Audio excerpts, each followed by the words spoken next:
Hi, everyone. In education, we're often forced into situations where we're being reactive. That could happen because of budget challenges. That could happen because of differing and changing methods of assessment, state regulations. All of those things impact all of us as educators almost every single day. And I think that a lot of times we end up having to figure out, how do we react to those changes? What if we re-envisioned that and said we have agency to make change ourselves? What would that look like? What would it look like if we as educators wanted to sort of take control and say, how can we enact our agency to bring about positive change for the future? What are the ways to go about doing that? That's really the question that we're going to be tackling in today's Teaching Matters.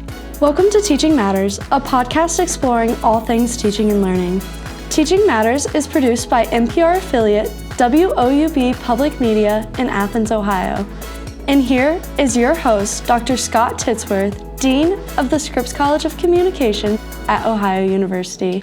All right, thank you, Trinity. In the April 18th, 2024 edition of Teaching Matters, you met Dr. Jonah Schenker. He's the superintendent at Ulster BOCES in New Paltz, New York. Jonah returns to Teaching Matters today to discuss some of the questions that I posed in the introduction. Jonah, it's great to have you back on. Yeah, it's awesome to be with you again. I as you pointed out, it's been a year. It doesn't feel like a year, but nonetheless, good to have a conversation with you. I appreciate the opportunity. Absolutely. So I don't want to make the assumption that listeners have had a chance to go back and listen to that episode from a year ago. So I'd kind of like to start with you giving a brief background of, first of all, what BOCES is in the state of New York. I think there's similar terminology, different terminology for similar concepts used throughout the country. But what is a BOCES? Yeah, so you're absolutely right. In some states, they're service agencies or intermediaries. Here in New York, the BOCES, there are 37 BOCES throughout New York. That's outside the Big Five. And it is a cooperative educational service agency. And really at the core, what we're about is shared services, looking at economic efficiency, but also around opportunity and access, where there are districts who are small in nature, have restricted programming, again, for the list of things that you mentioned in the beginning in your intro, where it's just not viable for them to run the full battery of career and technical education, alternative education, specialized special education programming. Multiple districts around a BOCES area come together to provide that sharing of services, and it happens through what we call COSERs, which are individual budgets, and in New York State, they are incentivized to share through BOCES aid, which comes back to the districts, making it, again, economical and drives an incentive for not 700 plus districts to all be doing things or trying to do things. In our special education programs, there may be a particular student with an IEP, and it's just not viable for that one district to run something. But we've got one student here, we've got two in this district, we got four here, and so that's a program make for us. And then we do a lot of the non-student facing work as well. So purchasing technology infrastructure, instructional technology, professional learning, and the list goes on. Several hundred different kind of individual services that we offer. I'll just close out this section as the district superintendent. It's a unique role. I am the CEO of our BOCES, so overseeing the day-to-day. We have schools here and programming here. And then as district superintendent, I'm a direct report to the Commissioner of Education. And so that's the arm of the state where we support districts with all shifts, changes, transformation, standards work. We can go down again the list there, but it really acts as a conduit from both the state to what we call component districts, and then from our component districts for us bringing really voice back up from the ground floor so that the state education department has perspective from the districts in this diverse state as they're thinking about shift, change, and the work ahead. And when we talked last time, the reason we were talking last time is because Ulster had received a designation as a deeper learning unit or institution, I guess is what I would say. Yep. Can you kind of describe what that designation meant, and what it means when you receive that? Yeah, so we've had, again, part of our work is exploring innovation, bringing that to the districts, and not always bringing the solutions, but really holding the space for them to come together to figure out what does this look like in their unique spaces. And one of those partners is a long-standing partnership with the High Tech High grad school, High Tech High school network out in San Diego. And so over the last decade, going out there, bringing folks out there, bringing their folks here, creating both hybrid and in-person opportunities for them to think about schools differently. One of the most appealing pieces of this kind of evolving partnership was they're not trying to replicate and have everybody become them, but they've been at a different approach for quite some time. There's just a whole bunch to learn from them, and so they've got a annual conference. They have a deeper learning conference in San Diego, and over the last decade, as we've gone out, presented, gone there to be learners. Kind of this idea began to kind of emerge, which is the work was amazing, but it was student and teacher classroom focused. And I kept thinking in my role and in previous leadership roles, in order for this work to really take root, we have to be thinking about leading for deeper learning. Like, how do we create the conditions? How do we set the stage for this work to stick? And what does that look like? And it was through those conversations and simultaneously that network thinking about growing their coalition to a global kind of stage where they have identified several different institutions or systems to host a global conference. And so through those conversations, we landed on this New York-based conference, an annual conference in the summer, really targeting deeper learning, but the leadership aspect. So bringing leaders together who were interested, had an affinity towards, needed partnership in, coming together about how are we going to do things differently as we're thinking about transitioning out of this industrial model of schooling, and not just the expectations in a classroom, but again, there are explicit leadership moves, again, at a building level, at a systems level, at a policy level, from a budget level, that we need to do in terms of making this work stick, all in service of the students we serve. So last year was, before we spoke, that was our first annual leading for deeper learning, and I'm sure we'll get into it, but it was a fantastic experience from both the feedback that we received as well as the learning we did in implementing this type of event and learning experience. You explained that extremely well. I do want to tease out something that might help the listener sort of envision this a little bit better. So you talked about, you're really focusing with your conference on the leadership aspect of it. There's also the in-classroom component. So let's go into that realm just a little bit. If I were a teacher that fully embraced the principles of deeper learning, what would that look like in my classroom potentially? Yeah, so I think where I would start in that discussion is around a question that I often ask folks when we're bringing them together to begin to think about what does this all mean? And these two words, deeper learning or leading for deeper learning.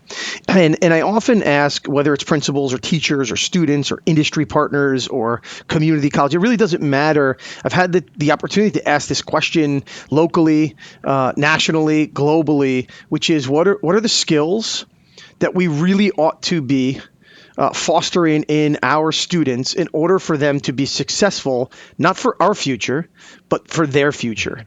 And that's evolved as well in conversations. I'm actually thinking about not what are the skills to be successful in our current state, but what are the skills required for students to actually co-author and create a new future, because there are some things going on that I'm not content that we've built the right conditions, right? And so regardless of who we ask that question, we come up with this list, and sometimes the words or the language varies, but you hear things like problem solving, creativity, like leadership and self-direction and global citizenship and multiple literacies, but it doesn't matter who you ask. An owner of a small shop that does machining, a college diligence, like these are the skills that people identify. And then I asked this follow-up question, was like thinking about your own journey, whether an adult learning child, like what were those profound moments that you had that were game changers in your life, where you remember who was there, what it looked like, the smells, like those are the significant moments of learning that, and there are elements and qualities that are critical to creating those. And when we ask them, when we kind of tease out or poke at that, again, the list is the same. It was meaningful. I was asked to take risks. I had mentors. I was working on something that really meant something. We can go down and down. And it's at the crossroads of those two questions and answers where deeper learning lies. And when we think about what we value in our current system, we don't see those two things as deep values in budgets, in master schedules, in calendars, right? We have an academic success model. It doesn't mean that there aren't individual teachers that are creating magical moments, but it isn't connected in a structural way to ensure that relationships are prioritized, students are working on these skills and working towards what we talk about, which is hierarchy of audience, which is really about engagement. When students are working for compliance on a test and or for a teacher, low level of engagement. When students are working to be of service to community and world with feedback from experts and authentic partners, right? That's where highest engagement happens, and the teacher can also be the expert. I'll just kind of close out this section as the disclaimer that I always put with all of this, which is, I do not believe that anything that we're talking about is because we don't have the right teachers. We do not have a teacher problem in this country. We have a container issue. That is the container in which we ask them to do their job. It's tragically outdated and flawed, and it really isn't about promoting access, opportunity, equity, all of the things for all students, regardless of what your story is or what your background is. And so that's what those classrooms look like. You walk in, students are, and it's not that it has to be just project work. There are drivers to this work that can be used, or even around with conventional assignments, right? Like I have never suggested that we don't need explicit work on literacy and numeracy, that there isn't a body of knowledge in science and history that we just can abandon and assume because we have handheld devices that have access to information that that's the replacement. But it's the interaction and what we're working on, and asking students how to showcase their learning or present their findings for feedback. And somehow along the way, we've migrated to a system which is really about ranking and sorting, and we've lost just the innate drivers of learning, right? Like we have this idea that how do we make learning fun? No, actually, if we just do learning, we're wired for that. Real learning is one of the most basic and intrinsic things that we want to do. We've extracted that piece from the art and called it school.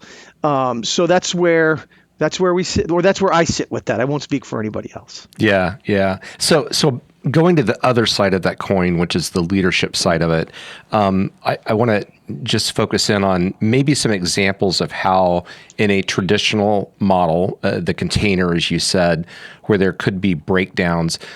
I'm going to just throw out a scenario, but you can feel free to take it in a different direction if you want. Many teachers would never have a chance to really work with a chief finance officer of a school district or other type of entity to help influence or even provide feedback on many budget decisions. Is that a fair assessment and an example of what it is that could be a lack of bringing those things together? I think in that example, right, the disconnect between an instructional vision and a budget to guide it, that varies system to system. I will say that in the healthiest systems, regardless of whatever the structure is, if there isn't a deep understanding and excitement and alignment for the development of that budget, I mean, the easiest place to take a look at a system, their set of values, is look at their budget and then look at their use of time. right? Those are the gatekeepers. Like, this exercise that we engage in is a school district A says that they want to do restorative work or social emotional learning or project based learning and whatever it is, and or we look at their mission statement and all students are going to be connected and vibrant contributors to the world through meaningful experiences. The first question is, well, let me take a look at your budget and let me take a look at your schedule. Right? If I don't see those things with that language inherent and built into the structures of time and money, then you don't value those, or you don't value those with intention, right? Like, those need to show up with as much weight as your conventional school sports, clubs, academics, and so I think that's the alignment. I'll add a piece to that, which is I really think about and this shift over the last year and a half or two, which has been a phenomenal change in our system here at Ulster BOCES, which is typically when we think of schoolwork, right? The money, the time, the PD, like, is poured into teachers and has to be done for sure.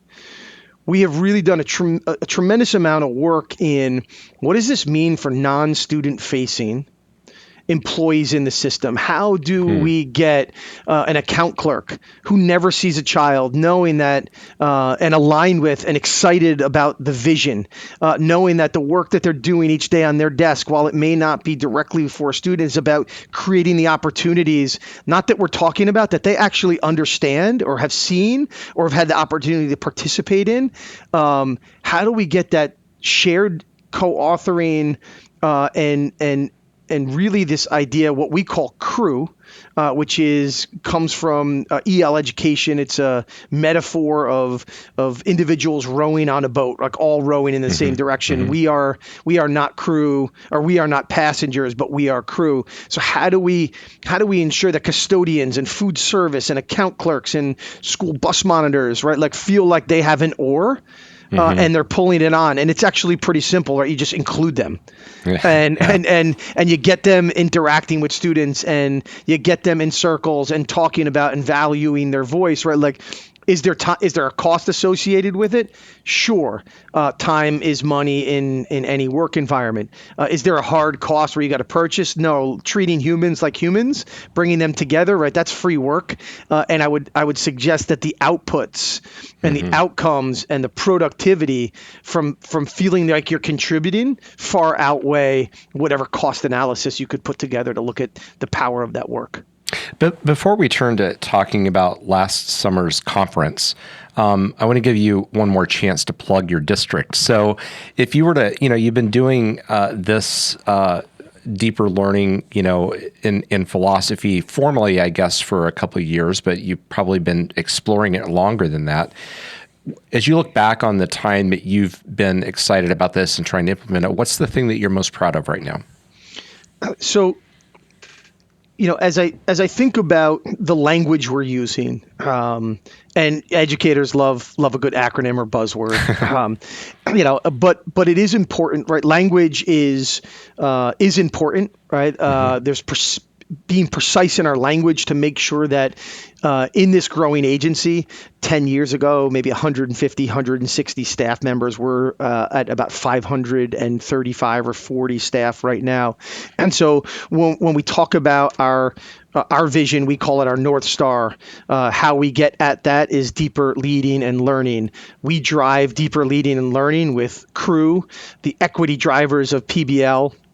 And that's all sitting on what we call our equity stances, which comes from Center for Love and Justice. They're part of the High Tech High grad school out in San Diego.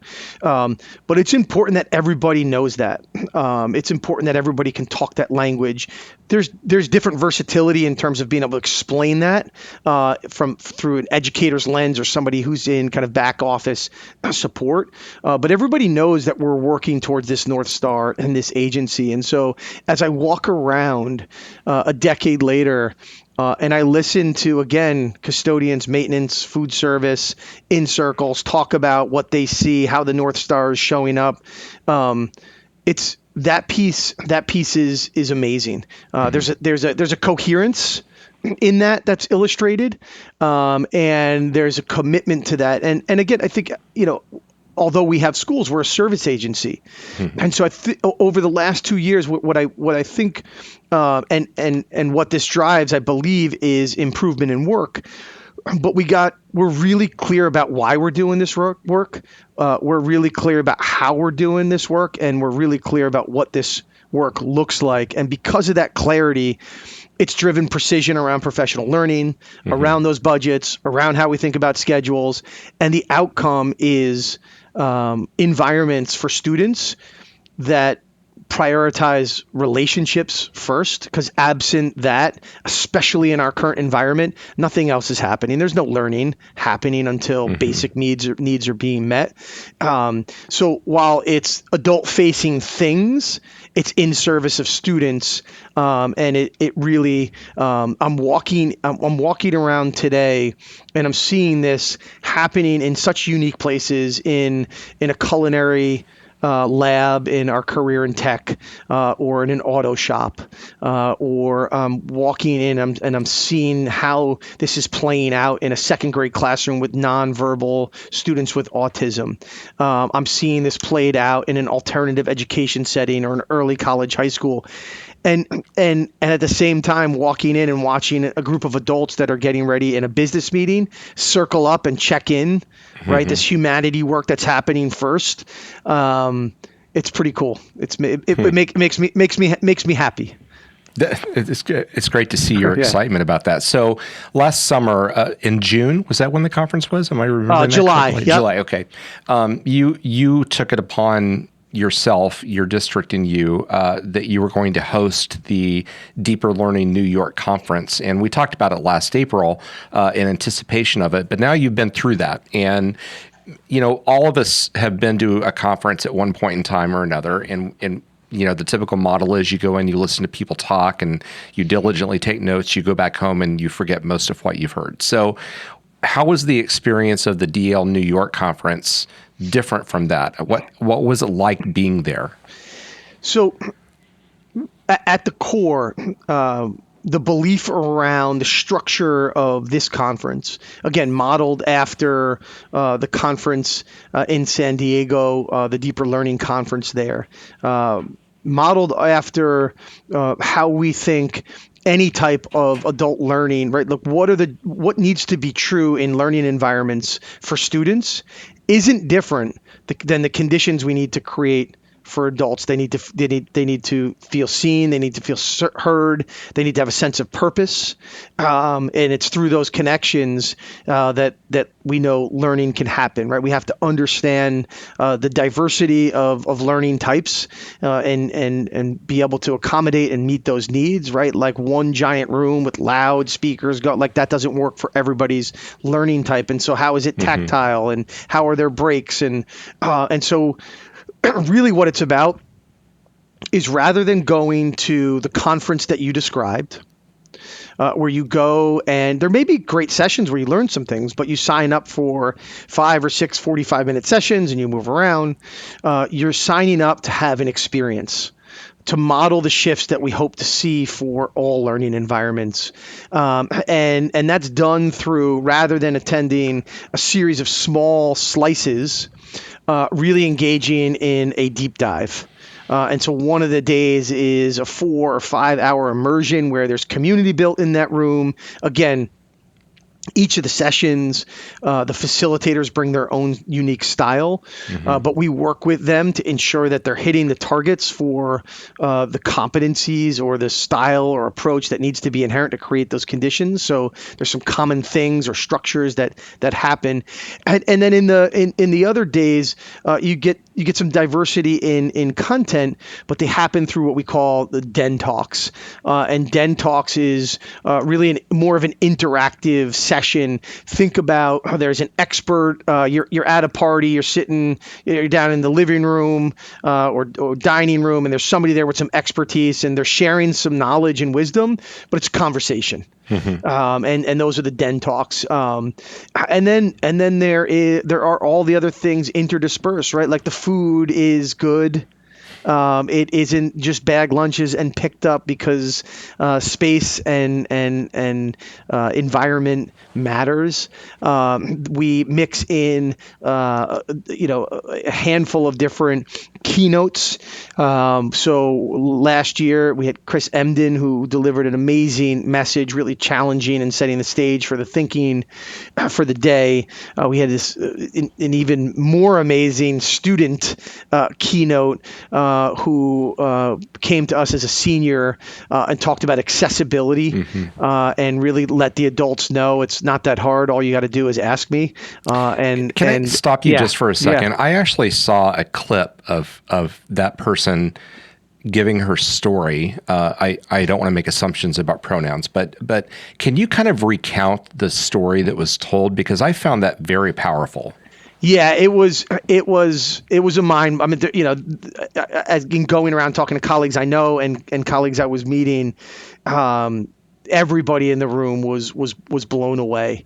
Hannah talked about a couple of things. One, the story of when emergency protocols and scenarios were being built around active shooters in her school, and how ultimately when it came down to the drill, it didn't work because of the accessibility needs that she has, and when went down to kind of talk with administration about like, well, what am I supposed to do, was kind of met with this, well, we didn't really think that through. And that was, kind of partnering up with this overall message, which is, she's an advocate for accessibility, especially in rural environments.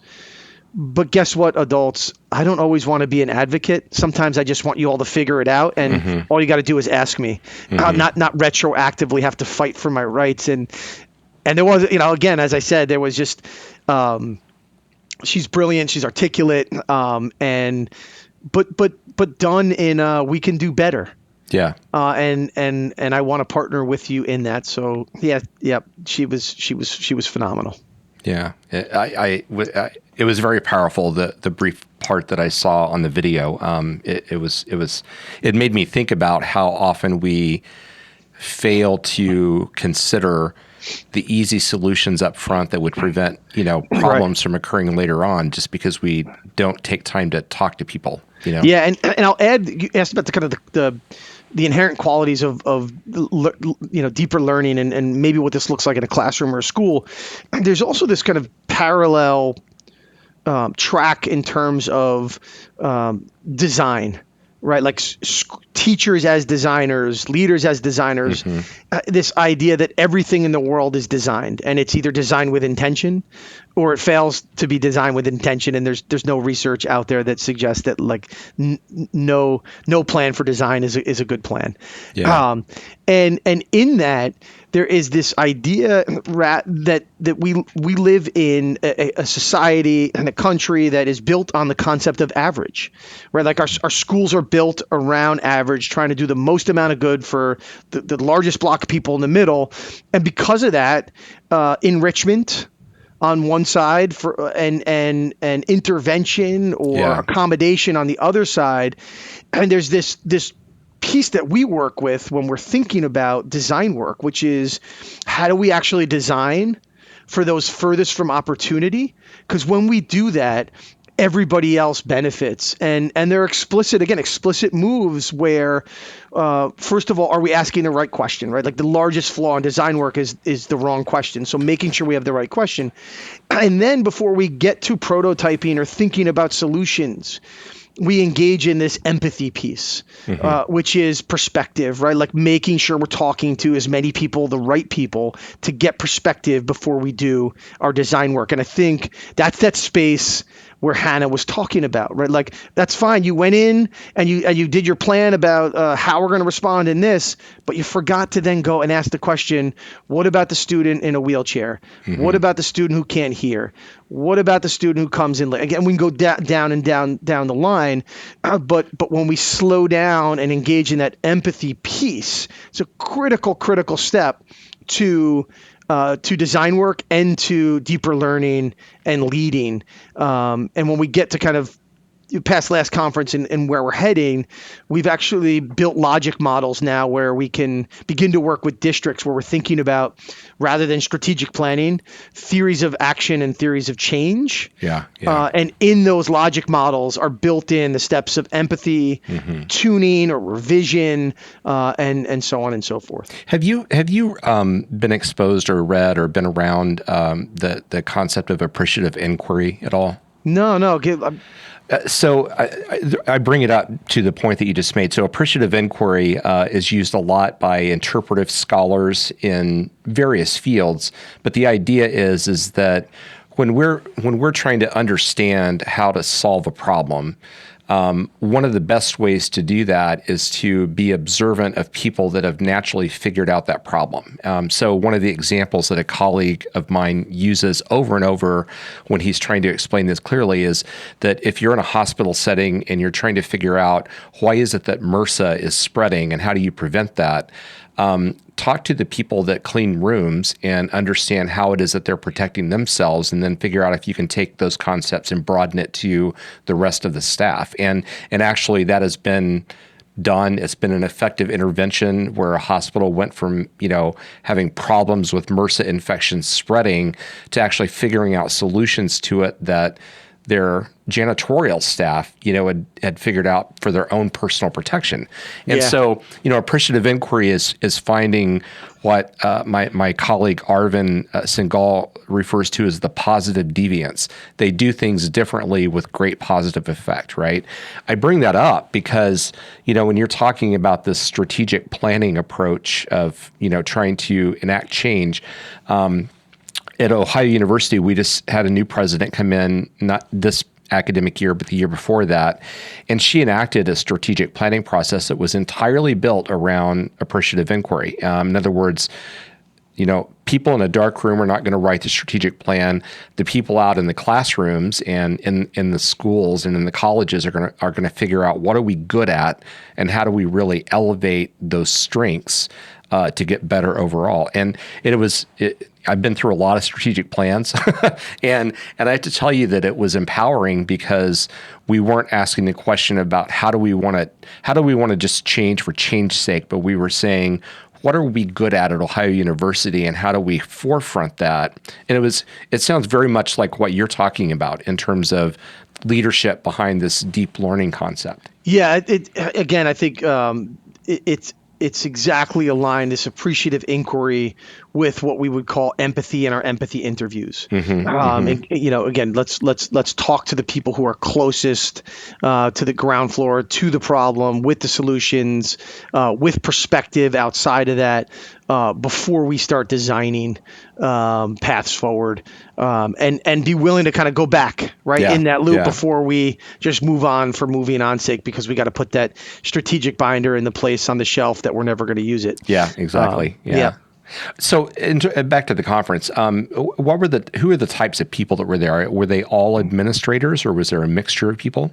It was mostly leaders. It was mostly leaders, building level, central office level. We had teams, and there was a handful of from larger system teacher leaders that might be department chairs, et cetera. But for the most part, it was leadership, school leadership that were there. As you had, a good number of people that are leaders trying to think about how to lead differently. What were some of the takeaways that you thought were important from the community that was built at the conference and the insights that people drew? I think first and foremost, there's some distance between an understanding of kind of maybe how an individual leader, what they're prioritizing, what they value, and then this language of deeper learning or deeper leading, right? Like, is there alignment there? Is that the right place I should be? And we're working on kind of really being more explicit so that people know this is a place that they should be coming to if they're thinking about change and some of these shared values. In that, I think the number one.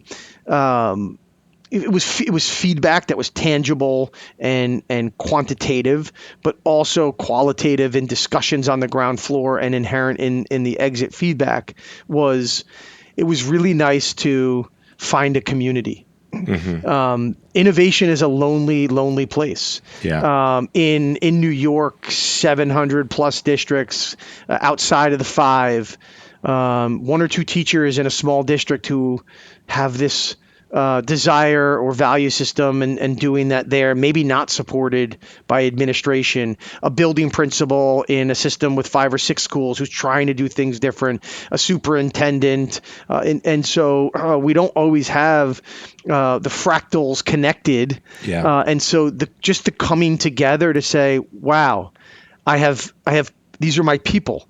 I have colleagues out there who want to talk about these things, because these are often conversations. If you're not in a system that fosters and desires, right, like you're not sitting at the table talking about this stuff, right? So you keep that in.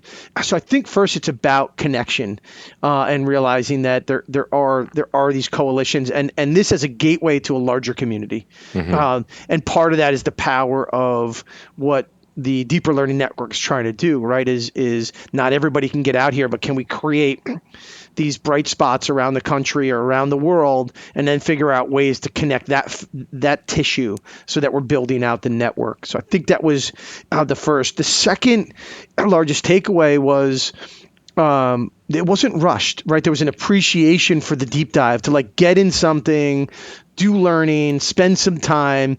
Leaders have inboxes and and outboxes and on desk items. It's always moving.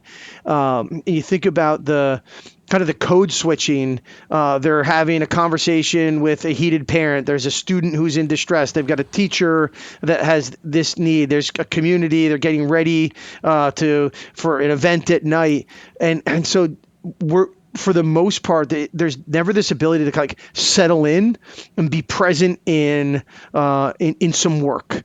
So giving them the time, again, not to foster the hyper menu of choices of you got to do all this learning and learn these 10 things in 45 minutes each, but no, actually just go in, engage in a topic, meet some people, and take a deep breath and do some learning as an output there. So and with that, the structure is different. So there's people saying like, I didn't realize that was a really long day.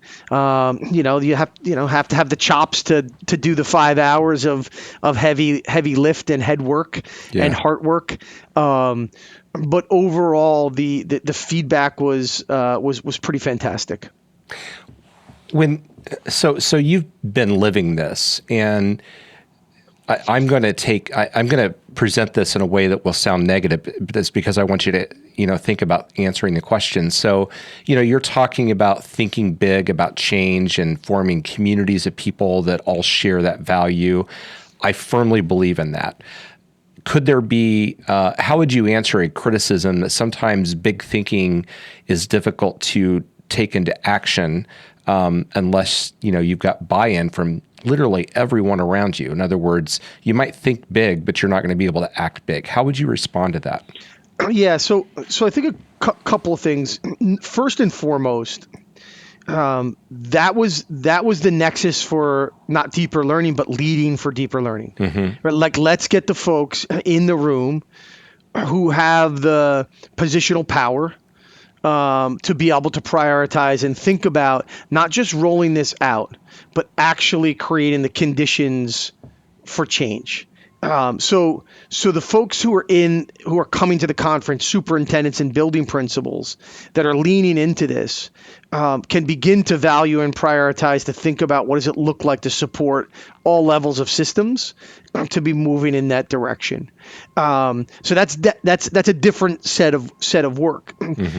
To your point, the reality is it's and even in that, there's the tangible steps to actually move the work, right? Like to move it from big thinking to actually concrete steps, and that's really where thinking about taking this work in last year's conference, a 2-day experience, to a process that districts can go through. To start small, to go big and system wide, or any combination of in between, and also recognize that every system is unique in terms of where they are at in the readiness to be able to do this work, whether it's from a Board of Education, staff readiness, contracts that may prohibit certain shifts, and we can go down the list of those things. There is, when we audit a system, there are entry points in every system to begin to do this work. There are entry points in every system that are low cost, high yield. And then there is just full-on systems work and where you've got that vertical and horizontal buy-in to move it forward.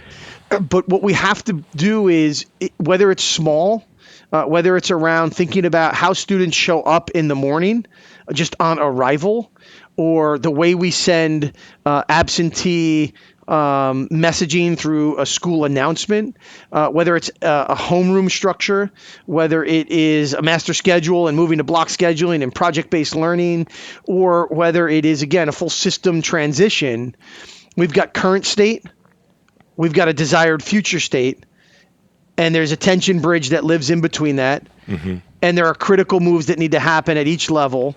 We call those our targets of transformation. And in that, there's a process to look at what is the concise problem we're solving. For any of those small entry or large system, who do we need to talk to? Your appreciative inquiry or our empathy process, and then beginning to design and prototype solutions and be willing to revise and continue. And so that's really the work now that we're doing, is not giving everybody what the answer of their target of transformation, but holding the process to bring teams together, depending on what the scope or scale of transformation is, and to begin to build out these.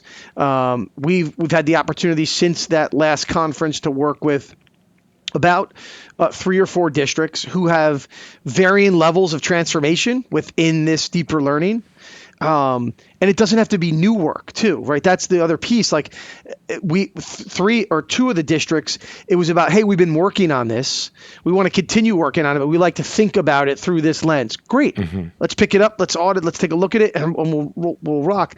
But as we move into the spring, and these districts are engaging in some of this work, we're able to see that they've created the stepping stones of transformation, and it's not secret. Again, in this strategic planning book, it's a group of stakeholders or system, as you pointed out, co-authoring in the design of the solution, and that's where real change work happens, right? Like at the end of the day, whether it's a group of custodial workers or maintenance, food service, full group of hundreds of teachers, whatever it is, if at the end of the day they've decided to be part of the change, they're excited about the change, there's agency in that, and they can see their contribution and voice in the outcomes, or the path forward. That's the golden ticket, right, for moving work forward. Yeah. So you have another conference coming up this next July in 25. I assume it's going to be similar, but I also don't get the sense that you're the type of person that will stay pat with something. So what could people expect if they were at the conference this summer? Yeah. So again, feedback is critical. We take that seriously, and we call revision tuning.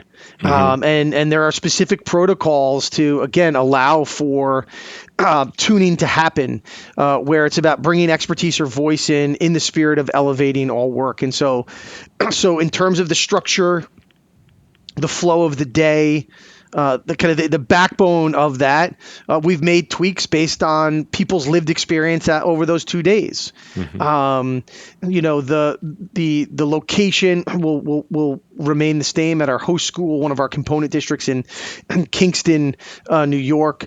We have Dr. Yang Zhao, who will be leading off our keynote, really inspiring folks to think about how he talks about innovation and change, and why. I think we've tweaked the container to meet or to take into account the feedback. I think what changes is current state and conditions. Right. So, of course, we're going to see, there's we've got submissions that are really thinking about artificial intelligence and at the crossroads of this work or project work or efficiency in leadership. Right. Those are relevant and real topics. Continuing to think about project work that engages outside or community partners. And again, so just an awesome catalog of deep dives and den talks that I think represent what's happening in the field. It's relevant, it's timely, it's future focused. What changes is the current state and what people are bringing in, especially as leaders, because that's not separate. And so that becomes when we provide that space for human connection, and in the context of the work or conversation we're having, there's an impact on what we're designing, because if we're not designing based on current landscape or future landscape or what's to come, it goes back to, I think, that first part of the conversation is we're probably going to miss the question and be designing the wrong prototype or solution. So just to sort of put maybe a finer point on what you just talked about. So, in the context that we're in right now, this is, in March of 24, and the Department of Education has been essentially gutted. Many of us have become familiar with the Dear Colleague letter that was sent out that really limited, if not tried to eliminate much of the work that had been done to try to promote equity across our different programs. That's one of the contexts that you will find yourself in as you go into the conference this summer. If you were to give a message to the leaders coming in, you can't say free your mind of that because we're all thinking about it right now. Right. What is the message then? I mean, we're in a very specific context where empowerment for us is not really at the forefront of many people's minds right now, but yet we still have to lead and do the best we can for our students and our colleagues. Yeah. So the message that I'm carrying, that my board has asked me to carry, is not about politics.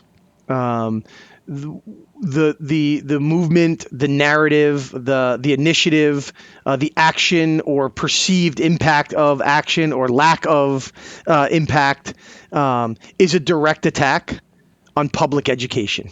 Period.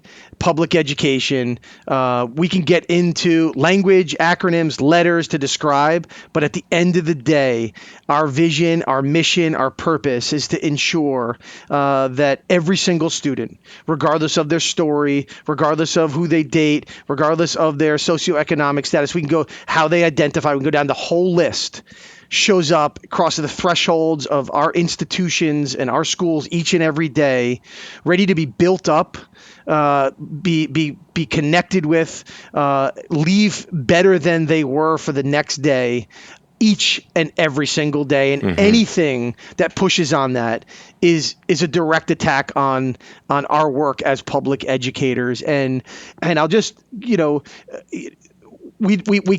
don't know whether or not there will be tangible impacts, funding, and we can go down that list. However, currently and here in New York, this is rhetoric. This is rhetoric that's aimed at driving a response, but there is no mechanism currently to be able to take away from the laws and policies which govern through the New York State Education Department. That has been our message. There are some districts or systems who feel based on their communities that they may have to change some language or the name of a policy, etc. But this work cannot stop and will not stop because it's what we're charged to do.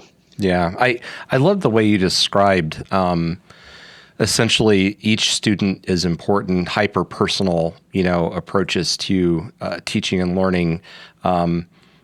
Because I fundamentally agree with you that, I'm in a different, obviously type of institution, but, at the beginning of an academic year and I have, 200 to 300 new first year students coming in, right. I'm responsible for each one of them. And, Yeah. and on some level, you have to think about them as a group as a whole, but fundamentally, if you want to have an inclusive environment, regardless of any of the characteristics, you're thinking about each student as an individual that is unique and how they're already bringing something to the table that is an asset that can be a part of the learning experience for them and other students in a class. Yeah, that's so spot on. And again, you pointed out, like we talk about, like all students, right?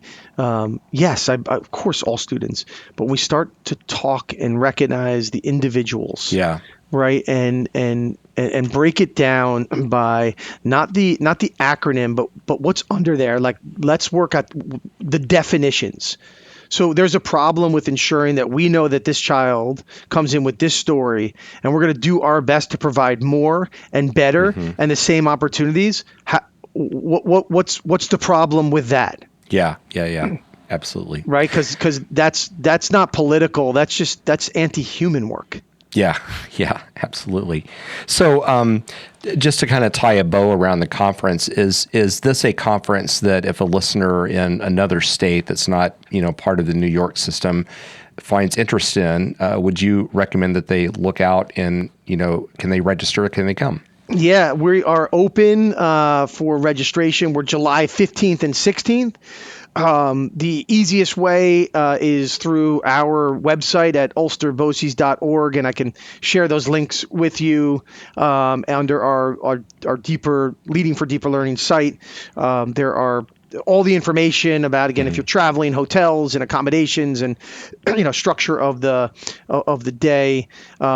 We want our conference to represent what our schools look like, and the diverse perspectives and people that are bringing all of those experiences together to do that appreciative inquiry, do that empathy work, as we're thinking collectively about really what unites leaders across the country who at the end of the day are trying to do the right work, trying to do more, trying to do better for as many students as possible. And we're all trying to solve the same problems, and some of us are a little bit further ahead, and they've got, again, those are those folks who have the solutions. So excited about that. We are looking at a third day. It's not up on the website yet, where if there was a district and team who wanted to have this experience over the first 2 days, and then stay and kick off some summer work or planning work. We know what happens when you return back to your system, right? The calendars and emails are there, with or without some co-facilitation to move into actually taking, like, what the question you asked me, to take it from theory and big idea to, like, okay, we had this experience, we want to go back and here's 2 things we want to work on and here's how we're going to work on them. So moving it into that planning. And we've also started a Leading for Deeper Learning podcast, which is really just me talking with different educators, trying to get the word out. It's new, my mom listens. I know that. Maybe a handful of others, but it's wonderful conversation. What is the name of your podcast? So that's Leading for Deeper Learning. It's through Educator Edge, Ulster BOCES. Again, you can find it all on the website. It's also on the podcast channels, YouTube, etc. Yeah. I'll have a link for the listeners to the website that Jonah's talking about, so that you can follow that easily. It'll be in the text accompanying the podcast, so that people can take a look at it. Jonah, every time I talk with you, I get excited. And so I just want to thank you personally for, obviously, you and your team is putting a lot of emotion and thoughtful reasoning into a better future. And it's enlightening for me to, be able to hear your story, but more importantly, it's emotionally positive, I think, for any of us to know that there's people working so hard to empower people. And thank you for doing that work. It's hard, but I know you're going to see a payoff, and I know that you already are. Yeah, and I appreciate that. And what's behind that work. it's a family who puts up with me talking about this at the dining room table and not being able to turn it off. It's colleagues and the team. So always thankful to wife and family and colleagues who allow me to do this amazing work. Yeah, well, take care of yourself, and I'm sure your conference this summer will be fun, and we will have a follow-up conversation a year from now about I can't wait. Awesome. Always good to talk to you. Yeah. My guest today has been Dr. Jonah Schenker. He's the superintendent of the Ulster BOCES in New Paltz, New York. If you would like to find out more information, again, the text accompanying the podcast will have the link to his website that talks about the conference and gives you additional information. We want to thank you for listening to Teaching Matters, and special thanks to the associate producers, Trinity Sweet and April Koska, for their help behind the scenes. And if you want to reach out with ideas, comments, or suggestions, the easiest way to do that is through email. Just simply send us an email at Teaching Matters Podcast, all one word, all lowercase, Teaching Matters Podcast at ohio.edu, or you can also DM on various social media platforms. Thanks for listening, and we hope that you all have a great day.